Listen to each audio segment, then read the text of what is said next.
your nose in it. I'm authentic, real name, no gimmicks, no game, no scrimmage. I ain't playing with you niggas. Everyone, it's the Nation of Podcation Daily Podcast. I'm O'Shea. Make sure you guys hit that like and subscribe button. Hip-hop superstar and former No Limit Records artist Mac talks about the issues between Cash Money and No Limit back in the day. Now, as we all know, Mac was one of the dopest rappers on No Limit. I mean, his lyrics, a lot of folks have compared him to the New Orleans Nas. They like to talk about Soulja Slim being the New Orleans Tupac. Well, a lot of folks have been saying that Mac is the New Orleans Nas. I mean, his flow, the delivery, the cadence, the beat selection. I mean, Shell Shock was one of the best No Limit albums, period. If you haven't checked it out, go back and listen to Mac's Shell Shock. I also like World War III. Shell Shock was my stuff, though. That was one of my favorite albums on No Limit. I'll probably say in my personal favorite top 5. Anyway, Mac talks about the issues between Cash Money and No Limit and how the artists would get along, but it was like the head honchos had some issues and the reason why they never worked together. So Mac talks about how they're all family, they're all connected, they are all in the same, 10, 15 block radius of each other, talking about Uptown, talking about New Orleans, talking about the Calio Magnolia, the Melpomene projects, all of that stuff is right there in the same area. They all grew up together. He went to school with Juvenile. Like all this stuff is how it was connected, but it's a travesty that these groups did not work together during the prime of the No Limit Soldiers era and the Cash Money Millionaires era. Let's take a look at this clip from Mac as he talks about the real reason why they didn't work together. Let's tune in. Yeah, me and Drew went to high school together. So okay. I mean, we go back, and that's my dude. So shout out to Drew. Yeah.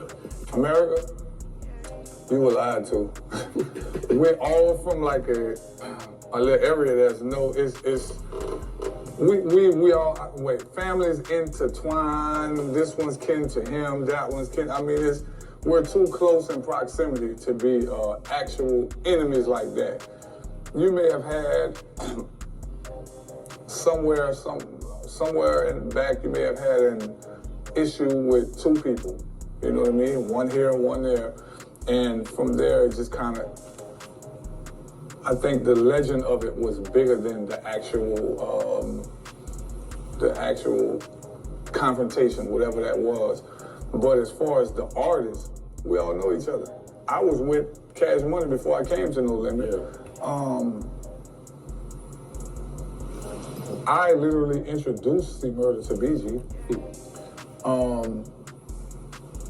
We all knew each other. Manny, who was with Cash Money, produced my first album. Mm-hmm. You know what I mean? So V90, who was a security on No Limit, used to do security for Baby them when I was around them. So I mean, it was like we all knew each other, man. It was all families intertwined, all kind of stuff. So yeah. Was there ever talks of you actually signing the Cash Money before the No Limit deal?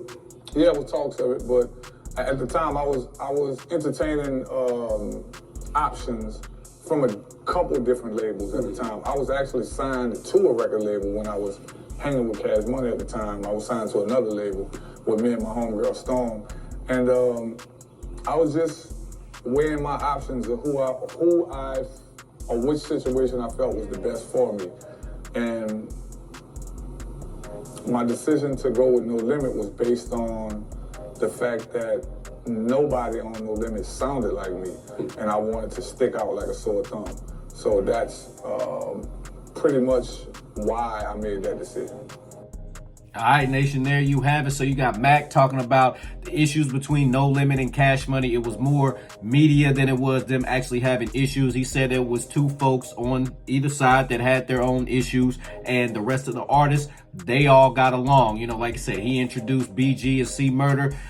He used to be with Cash Money. He was rolling around with Cash Money back in the day. Now, that would have been interesting if Mac would have chose to sign with Cash Money. I think he would have fit in there well, you know what I'm saying? Because I mean, Mac was one of the best to ever do it to me. You feel me? Especially talking about down south artists. I mean, before he got locked up, he was on his way to superstardom. He just had the, I Can Tell feature. He had the Wobble Wobble feature. Like I said, he dropped the World War III album. The Shell Shocked album was a platinum success. So he was on his way. And like I said, today, a lot of people still listen to those. I know when I go to the club now, they still play some of those Mac songs from 98, 99, 2000, still to this day. So Mac I mean, his lyrics was untouched. And then it's crazy to think that he could have signed with Cash Money, but he wanted to be the only one that sounded like him on No Limit, which he did stand out because he was the lyrical assassin. Could nobody touch Mac when it came to that pen game. Nation, what do you think about Mac's comments? What do you think about the issues between Cash Money and No Limit Records? Would you have liked to see Cash Money and No Limit